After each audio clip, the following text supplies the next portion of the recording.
You ever just feel sometimes that we do recruitment a little bit on autopilot? A job requirement's released, we sit down with a hiring manager, we write the advert, we post the advert. We hopefully go to our talent pool that we've developed. No one's there. We go to live jobs or we go to LinkedIn. No one's there. We go back and iterate the search. But there's more to recruitment than just the short term, I need someone now. And this is where this conversation steps in. So here is a little bit from today's conversation. Trust and consistency. By trust, I mean that we need to build a presence in the space. Whether we're using Discord, X, or any DAOs. Luckily, Rootstock has a Rootstock Collective, which is a DAO. It's still in building, but it can be an amazing tool to get people who are interested in the space and they actually know what we need and contribute. Why is being so important as an advisor for the business is because talent is no longer a support function, right? It's a strategic driver, strategic engine for the organization. And every hire influences revenue, influences the direction of company development, also team dynamics, the culture. So if TA is still treated like operational ticketing system, if I could call it this way, the business is leaving a massive value behind them. So we really need to take into consideration to have more like a partner-like approach. Magdalena and her team are thinking differently with sourcing. They're thinking the short term, they're also thinking genuine long term, and they're looking into things, how to build communities, how to explore different connections and networks, and not necessarily saying, hey, we're going to hire today with this particular search or this particular method, but we're going to hire in the future for our company at some point from this group of people. This is a very short snippet of this conversation, but I really do hope that you enjoy it. It's a genuine eye-opener to all the opportunities that we have at our disposal when it comes to recruitment strategies of sourcing. So thank you for joining.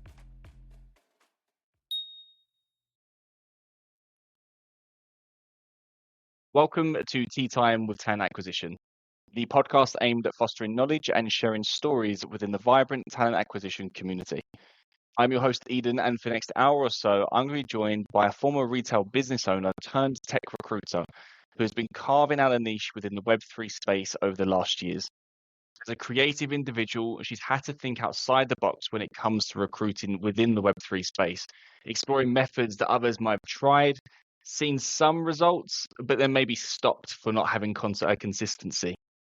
So her and her team have continued down those paths and tapping into how not only does she source slightly differently, but also how she analyzes potential impact of people slightly differently. So when you're ready, grab your favorite tea or coffee if you prefer, and join me in welcoming today's guest, the head of talent acquisition at Rockstock Labs, Magdalena Mikoda. So thank you so much. Yeah, Eden, for having me. No, it's a pleasure. And I think this conversation is one of those that I'm very intrigued to see how you and your team are doing things slightly different. I know it's not all 100% on you on the sourcing side, but we'll kind of get into that. But I think, recruitment is fairly, obvious what people do to sourcing, right? We always go to certain methods. We always use certain job boards. And I'm just very interested to start peeling back what others are doing in the market to see how we can all get a little bit better.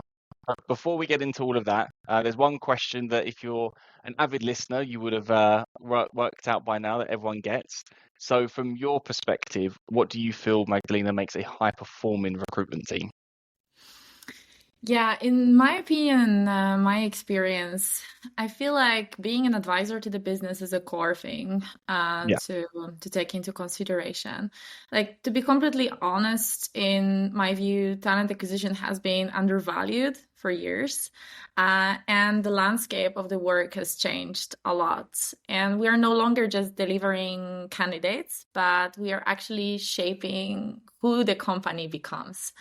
So, why is being so important as an advisor for the business is because talent is no longer a support function, right? It's a strategic driver, strategic engine for the organization. and every hire influenced the revenue, influenced the direction of company development, also team dynamics, the culture.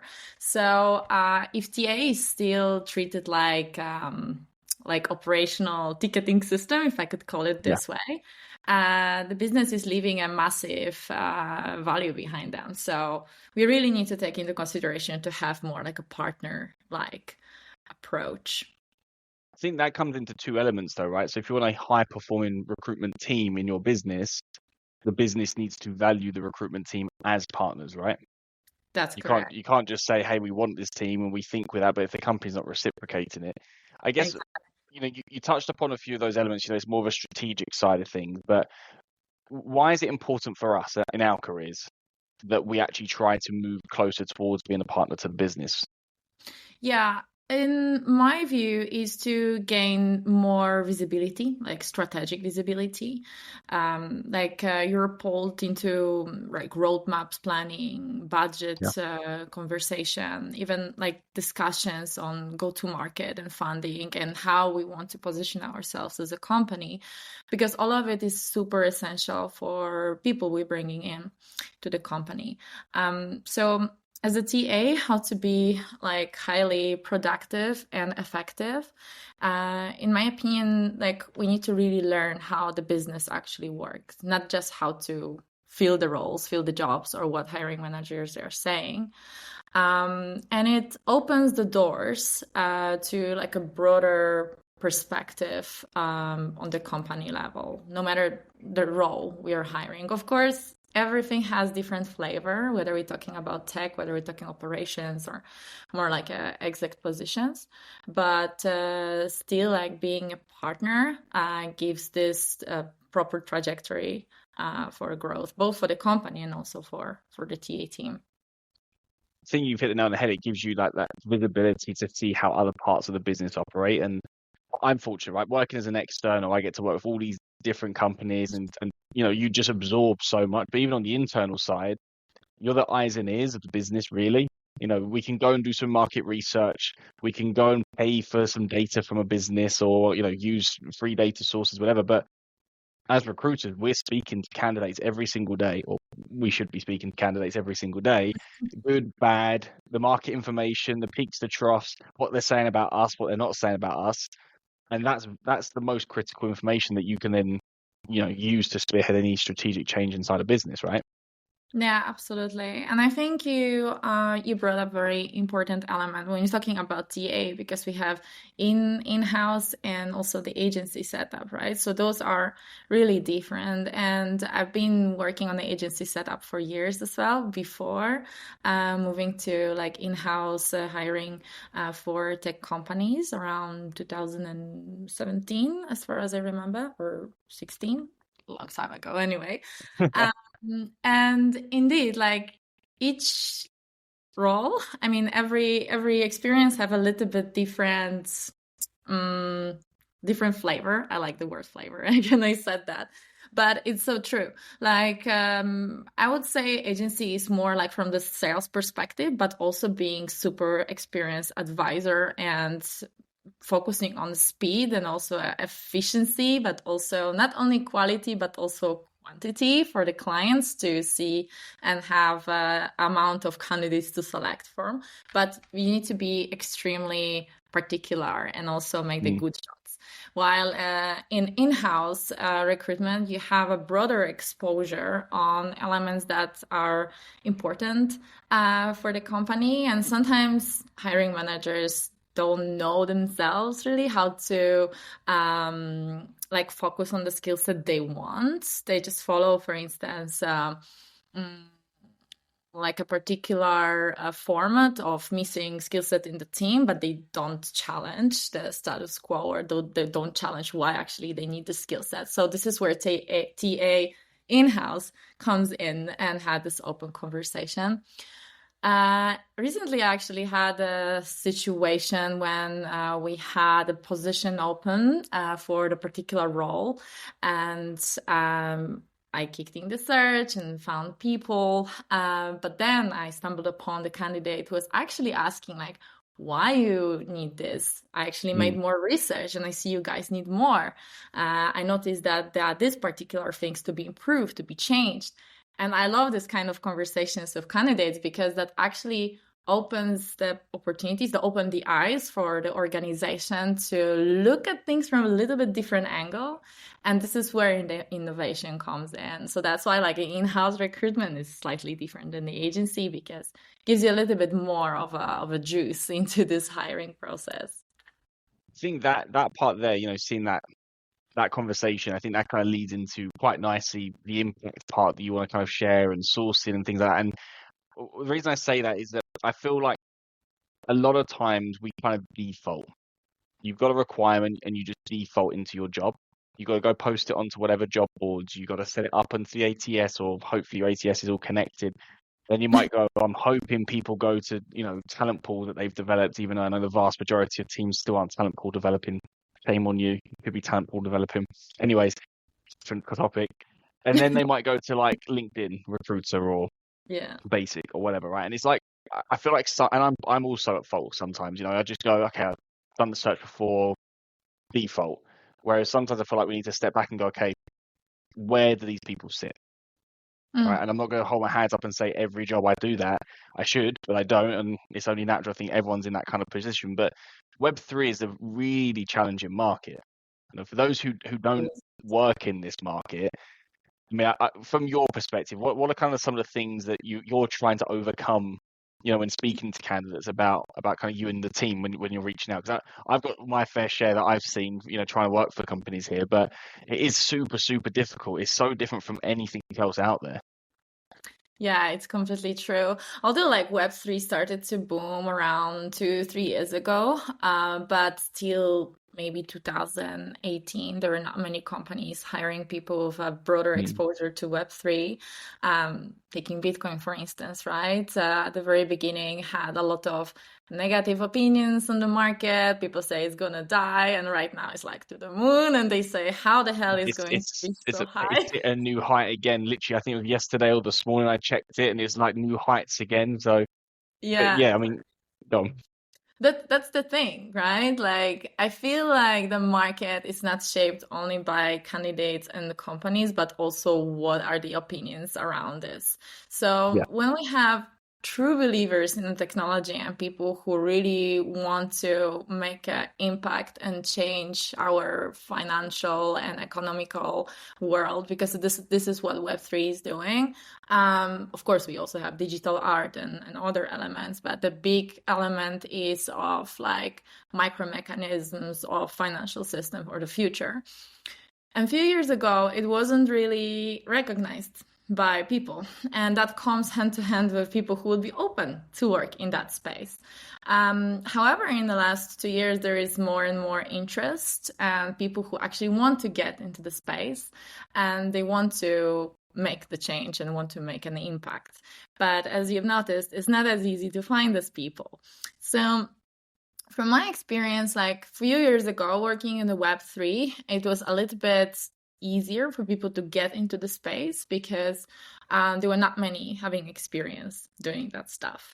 Right now, when we're talking about evaluating candidates in the process, we're looking deeply into specific elements that are actually required in the space. And I will not go, of course, into details because all depends on the profile, depends on the role. But companies have more choice. It means they can be more picky. It doesn't mean there are too many people. There are still not enough people. But technology and all the space becomes more and more competitive. And this is super essential to apply like innovative approaches also in the sourcing and how to find these people. So like you've asked about sourcing approaches, right? Should I like explore that or? Yeah. I mean, obviously, of course. So look, from one of the elements that I've said that I shared before, what I found when I started working with some of the companies here, there was like this almost like this taboo side around to Web3, like fraudulent. I want to stay away from it. It's like it's really not the case. So go in just straight to LinkedIn and try to search for like you would a full stack engineering sustainability, super black and white what they're doing. See the tech, see the industry, nice. But as you say, a lot of people, you're trying to find people transitioning, and now we're a bit further along. Now we're not maybe looking for just the people transition. We're looking for people who've got the experience, and that comes a completely different outlook because they're not always sitting on LinkedIn or job boards. Sometimes these people don't actually want to be found.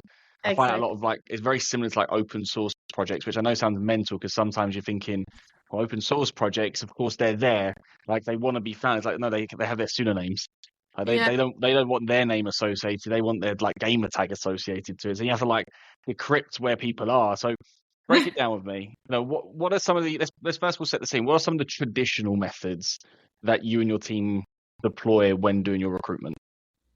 Yeah, like you mentioned, LinkedIn is the easiest, to be honest, and like a classical way, but not a lot of people are there. And the fun fact, deeper you're in the space and you having this community approach, which I will explore with you in a second, more you explore that actually like 70-80% of people don't even have LinkedIns, they don't even have CVs.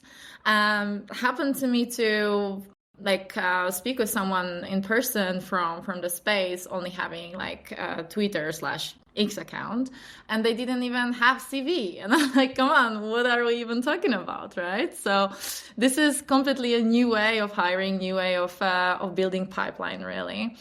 So talking about the techniques we are implementing, again, it depends on the profile, because when we're talking about like business-oriented operational profile where Web3 experience is not that important as it would be in design/product roles or tech, we're going more to classical approaches, right? So of course, job posting, which is classical, and then like direct sourcing, looking into like recommendations, referrals. So this is no rocket science here, and usually we build in like a talent pool and use our ATS to do the posting.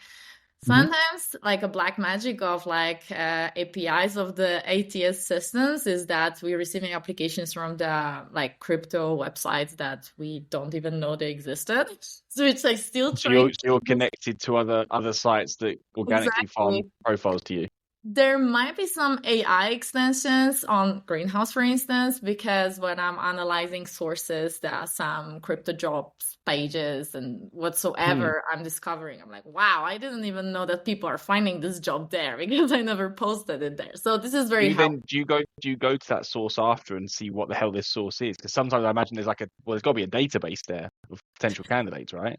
I am checking. Yes, I'm checking. What is it about? Some pages, they look kind of dodgy. I don't know how people are even finding it. Maybe it's some I don't know, bridging of the main different job boards and then to the Greenhouse. I have no answer. Probably. If it's got loads of advertisement on it, it's probably just scraping your advert from somewhere, scraping it from somewhere else and connecting it and getting paid for advertisement, I imagine. Probably. Yeah, I don't have all answers. If it works, it's great. It's like with the developers, they write the code and at the end, oh, it works. Okay, I don't know how it worked, what I did to make it work. We've definitely oversimplified the role of a developer there, and I'm sorry for any developers that listen. I'm apologizing now. Okay, so you go to the standard ones. I mean, just before you go into I'm going to call the new age methods, right? Job boards. What are the kind of the go-to job boards that you have in your arsenal? So just to say at the beginning, 75% of hires are done by the direct sourcing. So we're using job boards as a classic way to use it on our career page and also to make attraction, show people that we're hiring. But mostly also depending on the role, right? Of course, LinkedIn extension, there are other job boards that we might consider valuable or not. We make like an internal analysis. But for instance, when we're looking for engineers, developers, I would vote more for the direct sourcing than posting. So I go just for the minimum posting that is through Greenhouse and the career page. And then I'm digging in the GitHub through the projects and also contributors and all these open projects which are happening there, and then approaching people directly.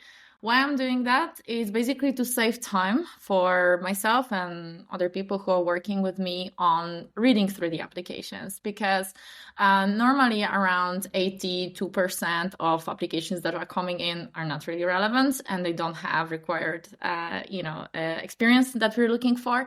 And then I'm sitting and screening through the CVs that are basically not relevant. So I rather focus this time on the direct sourcing and talking with people and waiting for their response.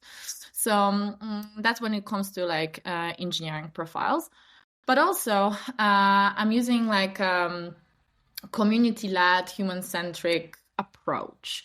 So what I mean by community-led sourcing work and why I'm actually doing that is about like trust and consistency. By trust, I mean that we need to build a presence in the space. Whether we're using Discord, X, or any DAOs. Luckily, Rootstock has a Rootstock Collective, which is a DAO. It's still in building, but it can be an amazing tool to get people who are interested in the space and they actually know what they need and contribute. Just for anyone who's not sure what it is, what is a DAO? DAO is decentralized. It's like a solution where people can vote and share their opinions on the forums. Okay. They can also use tokens for staking or use their tokens for voting. So if there is an idea in the ecosystem or in the space, and they can come and say, okay, what community decides it actually goes this or another way, another direction. So there are many DAOs depending on the ecosystem. At Rootstock, it's called Rootstock Collective, but in other ecosystems, they call it differently, of course. But that gives power to people. So it's more like democratic approach to things. So like following the train of thought, if someone is interested in particular DAO, it means it's interested in particular technology or solution company is proposing. So they're into giving their opinions or following whatever's happening, community sharing their contribution on conferences or events or technological changes. So this is a great source to actually spot people who might be fitting the technology or the ecosystem we're working in. And this is then just not about posting jobs only, but also to actually see how active these people are. And again, depending on the role. But I can also bring another example from my past when I was supporting another ecosystem. We use DAO to actually have community voting on particular hiring strategy. And that we had, if we had to involve like external agency or use internal sources, we presented like pros and cons, the time that it would take, the budget, etc. And then it was actually community and people voting if that was a good idea or not, which was very interesting because internally from the strategy perspective, we thought that particular solution we were voting for would be the one that was working, but the community voted differently. So that proves like amazingly why DAO is used and why and where this technology is going to. So that was just an example, of course. Just to say on that, obviously it's not called DAO in my world now. I mean, LinkedIn polls, I know obviously we've all seen them, and sometimes they're so stupid when it says hybrid or not hybrid. And it's like we've had this answer about 15,000 times. Let's move on to something else. But I use LinkedIn polls the same way. Obviously, from the community side, is if I have a question that's around something I think an answer to, but I just want clarity on it, put up a poll. Obviously, varies on the answers. Some get 20 responses, some might get 100 responses, but they're very intentionally focused towards either job seekers or hiring managers or talent acquisition. And then I can just systematically go through and engage with those people based on their response. And it's so much warmer from it. And it doesn't really matter if they remember the poll or not. We have to link back to it, and they'll, even if they don't respond at that point, you're following up. And it's just a warmer touch point than, hey, I've got a job, or hey, I'm a recruiter. It's, oh, you responded on this. Like, what's your opinion? Can you explain it a bit more? Why do you think that? And you build your knowledge, but you build your database in terms of potential talent pool candidates, or also potential, in my case, client database. So I think that same point, although again, it's not a centralized point like a DAO, but like LinkedIn polls could be very, very useful. I think if you ask the right questions in a meaningful way, if you're doing it just to harness data and you can, people see through it, I think that's very damaging. But if you're doing it in the right way to gain knowledge that you can then regurgitate back in whatever form, I think that could be really powerful. Obviously, in your case, hopefully it was. Yes, absolutely. LinkedIn, it's a very powerful tool, but it's also an interesting one when it comes to hiring in Web3. I said not everyone is there, and also it's hard to verify if actually these people who are on LinkedIn are active in like other channels like X or Discord, because they don't provide a background. If someone adds the description in their profile, like, okay, this is my X, this is my Discord, this is my GitHub, I'm in heaven, but usually that doesn't happen, No. So this is more like a hit or miss situation, that if actually people we're approaching are the right people we're going to hire. So it has like multiple layers really to getting there, but again, more on like more complicated profiles. When we're talking on the senior exec profiles, a lot of information is already there on LinkedIn, which makes me very happy, and I find it easier actually to hire this kind of roles rather than other roles that involve like community management or product design, because this is almost impossible to verify on LinkedIn. Not many people put their portfolios on the LinkedIn or information how they manage the communities. We don't see their activity. We don't see how they grow the communities. So this is something that needs a little bit different focus, different like approach of finding these people. And this is like a real case scenario what I have right now. We really looking for person for the community management. And of course, we use LinkedIn to approach these people, but then in the conversation, we need to ask additional questions to provide this context for us. But what I found very useful actually is to have more human approach and like attend side events of the conferences where there is a lot of people from the space who are interested, or they just might be into like some crypto topics or attending into X spaces. I don't know if you heard of that, but I have, but briefly, only because of you. You So, introduced it to me, so yeah, I mean, obviously explain what it is for anyone who's listening that hasn't heard of X Spaces.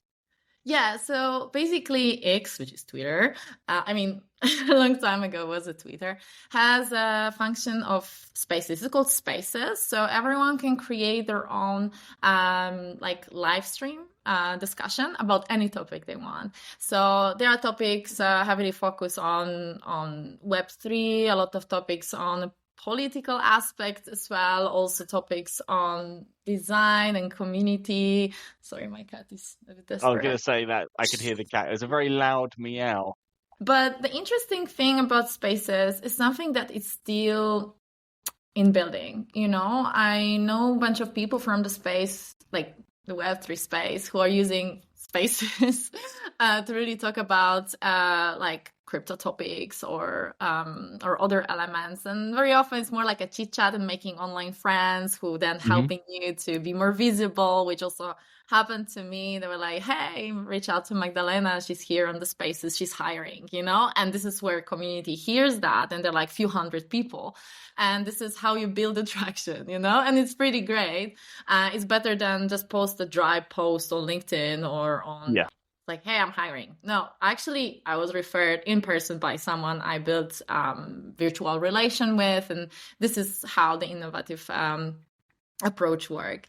And then people reach out to you, they are curious. You start to build some new connections, and this is how then it flows, and people say, hey, I'm actually interested to talk with you, which is great. So what I wanted to say, that mostly Spaces are used like in the US market.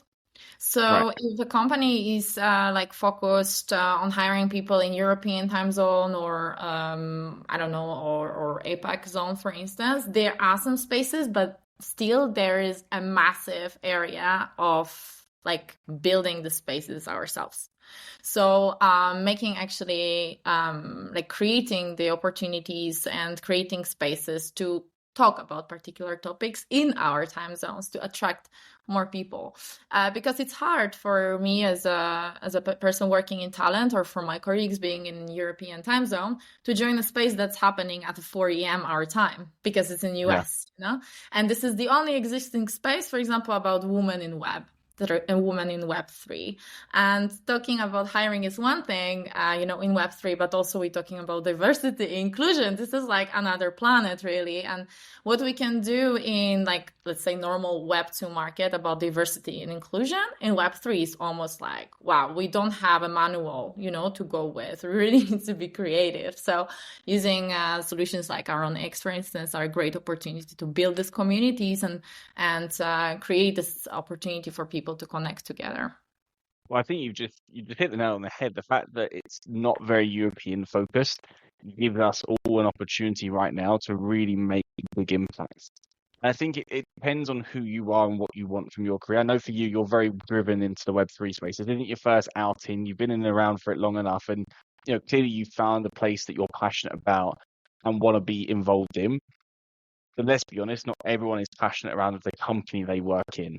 Right? And that's where I think sometimes there's this disconnect. That's why I'm saying community building is hard, because you really need to be in it all the time. You need to be pushing the agenda. You need a team around you to do that. So I think for yourself, I'm curious to see how you kind of started with it. Did you go in and go, okay, we're going to go create our own space, or we're going to create our own community, and then people are going to come to us? Or do you say, I'm going to go and join another one, lurk around a little bit, build connections that way?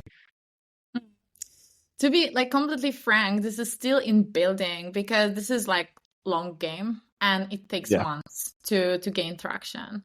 And it starts like, I would say, mostly from the networking, mostly from like a human-centric, you know, direction of things.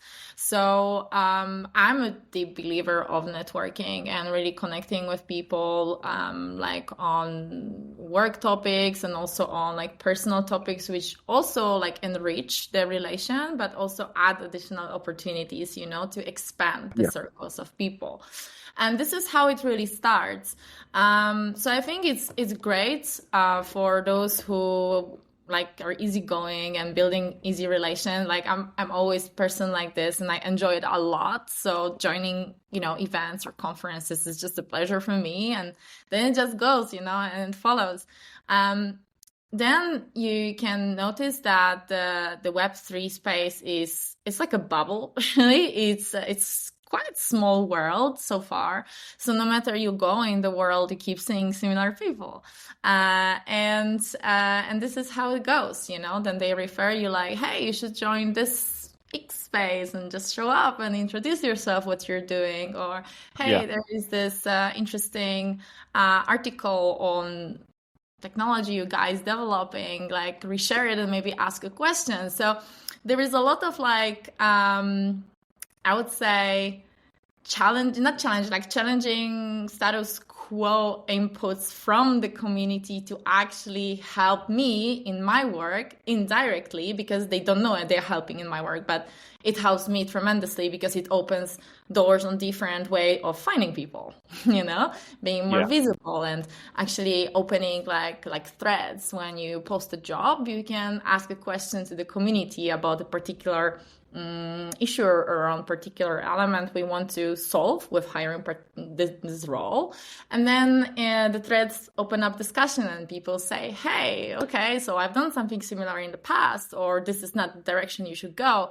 And it helps a lot, you know, also to bring this for the hiring managers to actually think and see if the way we want to do things is the right way. I always come with this philosophy that the customer knows best. Like, you know, with Amazon, there is this approach, and I think a lot of companies, they're implementing the same stuff. And me as a head of talent and a part of the people department, whenever we have some implementation or some innovation or some new things we want to bring in to Vertis, to our company, we always have a survey to ask for their opinion, you know. And before you implement it, you always go to market, find out what people want first and then Yeah, discuss. we have like a survey that like for people to just share their opinion anonymously on different topics or what's missing, what could be improved, and then based on that we mapping on how what we can improve, what we can implement, and then of course listen to the feedback if that works. So that Yeah. works also in my role or in any other roles, and that's what DAOs are used for too, you know. So Okay. Goes full you circle. Not this. I like it. I like the yeah. fact as well that it doesn't sound like, and correct me if I'm wrong, but I'm not getting the impression you're going to these communities going, right, we've got to hire a community manager, a software engineer, product manager. We're going to go to this community. We're going to go find that talent. Let's go.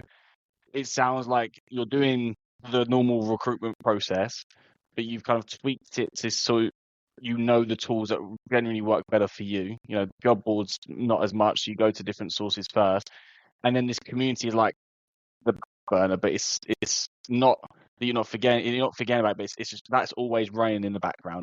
And then eventually someone might come up, but it might not be the product manager you're hiring. It might be, I don't know, a director that you might hire in 2 years from now potentially that you're Yeah. speaking to, and so that's always there, but you're just putting yourself there to learn, and the recruitment can be the byproduct of what you're trying to do to increase your visibility, the business, yourself. That's how I understand it, right? Yeah, that's correct. That's why I said it's a long game, really. So being in a space, it means that you're connected to people who might help you in the future hirings. And of course, it can happen that there is something new I've never done before, but I know more or less where to ask or which sources to use in order to make things happen. And some roles are more easy, some than the Mm. others, and require less like work, like for example executive assistant position, you can easily do it on LinkedIn. But when you're looking for the, I don't know, product designer, like forget the classical approach. It's also requires me on additional skill set of actually recognizing what kind of brand strategy we have and what tastes we have and what we're looking for, like in terms of diversity and flexibility, etc. And I do it, of course, with help of designing director or designers internally in the company. So I don't do that everything myself, but I also educate myself and I learn a lot, in this role. So that's why like having a deep understanding, what we talk about in the very beginning of having this global exposure, what company Yeah. is doing, being part of the roadmaps, discussions and budget is super essential for this role. Otherwise, it needs the juice, and we might just bring some profiles that are not very high quality, and then the process takes like forever. So Yeah, no, yeah, I can see that. Do you feel that your approach brings with it a different way to identify what you were focused on, which is the impact, right? So do you feel that the people without CVs, for example, surely it's a lot harder to identify what they have or haven't done versus someone who has a nicely written CV, or is there other methods or other things that you're looking at to say, okay, that could be a really good hire for us? I mean, how does that process work? Because I imagine a lot of us in the TA side, we default to, well, show us your resume. I mean, I do. But if you haven't got one, how then can you say yes or no to someone? yeah, again, it really depends on the profile. But when we're talking about, let's say engineers, right? Some of them, they have their resume with like 5 points, nothing else there. So if that would be the only thing I look into, I would not hire this person ever. So what I'm looking for is like their GitHub contribution, open source projects they're working on, also the years they are contributing, technologies they're following. And very often these people have like links to their projects and also another innovative solutions they're building. And based on that, I create a story that I'm sharing with a hiring manager. And I'm saying, hey, look, this is their CV, but don't look into it, please, because you will reject the person immediately. But this is the additional context of what this person is doing. And then I'm creating this profile myself, so this is also part of my job, really. the same with the designers, yeah. But design is a little bit easier because we see a portfolio, we see how long they're working, what kind of clients they're working for. So this is not super essential to have CV. CV is great. It's like old school, solution for us to have everything in one sheet. But you might agree with me, like CV evolved a lot over years, and would like them to, but some of them are still back to 5 bullet points and that's it. But yeah. yeah, And but no GitHub and no Stack Overflow. And then you're like, well, what do I do with this? It's like, I'll just use my LinkedIn, but your LinkedIn's just as bad. Like, what do you want me to, how can I represent you? What? exactly. Yeah, anyways. It's hard. It's hard. And I know that some people are passive when it comes to building profile and just send you like a bunch of links and okay, build something out of it. But some people are more like proactive and they say, okay, do I have to deliver this? Do I have to deliver that? So we have different kind of people on the market. But what really caught my attention, especially when it comes to non-technical roles, because technical people won't do that in general. It's like to make a resume in the video or like create a presentation or have like a short reel, what they're doing and how they're engaging with stuff. And this is like super good.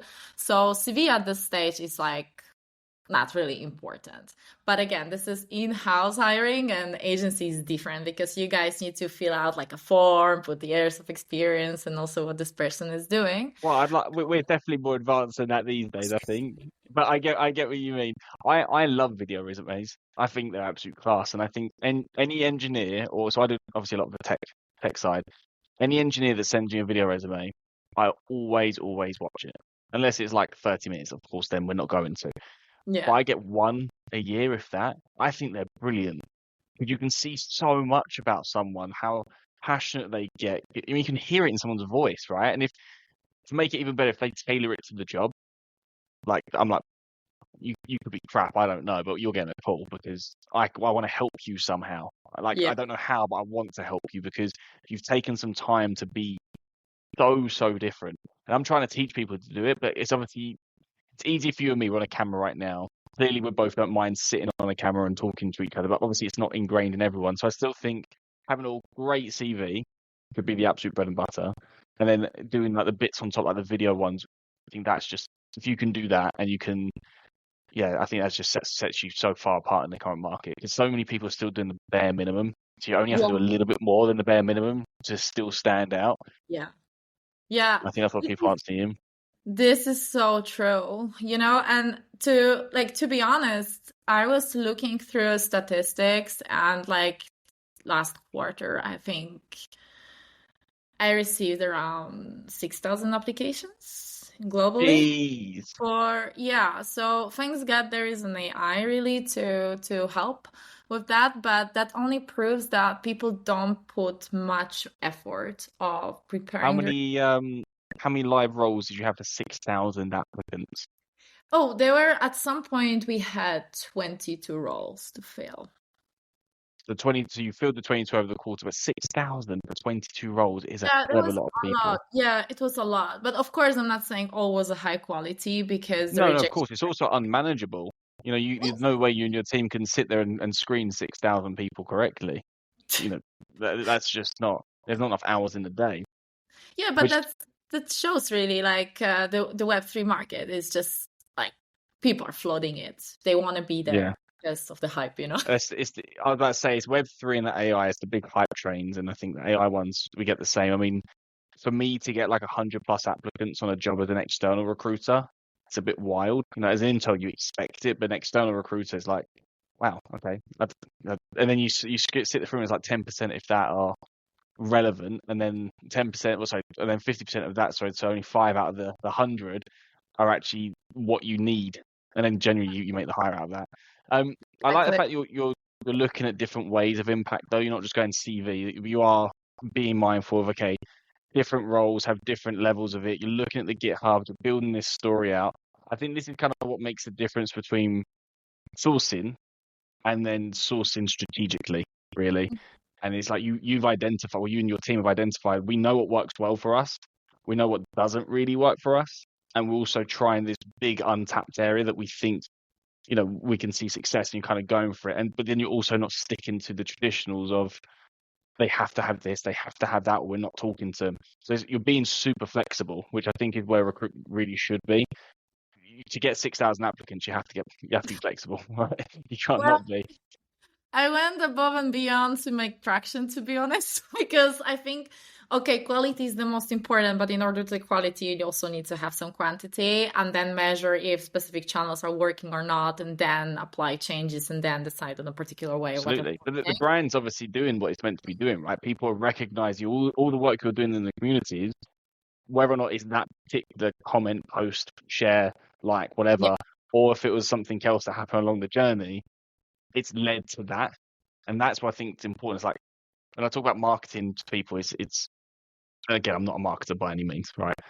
But it's not one single point causes necessarily the outcome. Yeah. It's all these little touch points, and the community, I think, is a massive, massive win for what you guys are doing. I do know some people be scratching their head going, I love it, I want to do it, I don't know where to start. So, quick snapshot. First three things. You've started a new job, right? You can take the Web3 space if you really want to. You can change industry, I don't mind. But what are the first three things you're doing in a fresh-faced role where you're going, okay, I'm going to give communities or threads or the X spaces a go. What are you going to go and do to get yourself into that community or into those communities? Like from the TA perspective, right? Yes. Okay. I think you need to be a very curious person and ask a lot of questions and do a research. Like, never stop learning. And I'm not telling to read massive books, what TA is, but actually to think outside the box. Like, okay, classical way of sourcing, classical way of getting people is not working. How I can change it or how I can improve it in order to get some results. Mm-hmm. We're never sure about like positive result, but there is some result, and then we take it from there. So I would say first, be curious and ask right questions. Get around the partner, the person you trust in the company. I really like building a relation with exec team, with the directors. There is a reason why they're on these positions, right? They have a massive knowledge, they have a lot of connections, and they are always there to support in whatever way. Even simple conversation can be supportive, or having like an open conversation about, I don't know, a particular thing that happens in the space, or I don't know, there is a bull market, or things like this. So get yourself into building relations first, as we said at the very beginning, to be a partner. Then research the ways and test if what you're doing is actually working. There is nonsense really to follow the same strategy if it doesn't bring the same effects. And we're not talking only about numbers. Numbers are important for reporting, KPIs, and also to bring visually what things are working or not. But also don't be afraid to fail. So I'm not saying that community-oriented hiring is the best one. That's something I'm exploring, but that's something that was never really done. And it's something new, when it comes more for like a content creation, threads, reposting. And sure, there will be a lot of people who might be not giving you a right traction, but at least you try. So Don't be afraid to fail about that. And if it doesn't work, bring another thing. I think this is super important. And what I like doing is to actually using one single source of truth when it comes to TA. So when we have it like an ATS system, I'm using Greenhouse, for instance. So try to connect everything you're doing with the system. And there is a lot of options they're offering right now, some AI extensions that might come up in the next months too. And that can help like to accumulate all this information in one place and actually present it for, I don't know, exec team or someone what the work is done. So those are like core elements. Of course, I'm not walking away from the classical way of hiring because this is like what everyone does and we should stick to it, but we should not stop on it, So we always look for new and innovative ways of working. And now we are not in COVID anymore. People are meeting in person. So whatever. We are developers was last weekend in Berlin. We had Recfest in UK last week as well, in Nebworth in just outside London. So yeah, events are going on mass. We had loads of things happening in the industries Amazing. now. That's it. We So can leave our homes again. I'm really happy about that. Like COVID was, it was like a nightmare. It was also like 4 years ago now, which is mad when you think about it. Well, 5 years ago, sorry. Like that, the True, time flies. Absolutely mental. true. But also it kind of got us this, like it paused us in a TA side, and we were only focusing on the like internet sourcing, which also Yeah, had to trigger a lot of new alternative ways of getting people and collecting the information. But what I wanted to say, like, go out, like go to side events. Conferences might be expensive, but a lot of side events of these conferences around you are free. So it's enough to register, speak with people, and having like a QR code on their phone with your details and like a general application link that also works just to collect quite leads. handy. Very I like that. handy. That's what I do. And then take it from there, So yeah, that's what I would do. I appreciate it. And look, from my side, genuinely, I was really, really excited for this because I think when we first spoke about it, yes, I've heard of threads, and I know there's some different ways you can do communities. When you're talking about specifically kind of doing the X side of things, I was very thinking, I have no idea what that is. And when I don't know when something is, I always get curious myself. So I really appreciate you being transparent and also saying, look, it's not a finished article, it's still learning progress. And Yeah. I very much like to kind of follow that journey and see how it goes, and then maybe do a follow up and say, okay, what these were actually the metrics. It performed, it didn't perform, or these sorts of roles performed, these ones didn't. So I think that's also interesting to see, was it worth your time? They just say it's a long-term game. So if someone does want to follow your journey, follow the team's journey, get to know you a little bit more, where is the best place they can find you? They can find me on LinkedIn. That's classical way. So on LinkedIn, I have like a lot of followers and I post things from time to time. I'm still building my X. I lost my old X, which had much more viewers, but I'm also using X. But I think LinkedIn is the best and the fastest ways really to get in touch with me. Perfect. Well, thank you so much, genuinely, for taking the time and going through it. But I appreciate it and enjoy the rest of your day. Thank you so much. It's a pleasure. Bye bye. Ciao.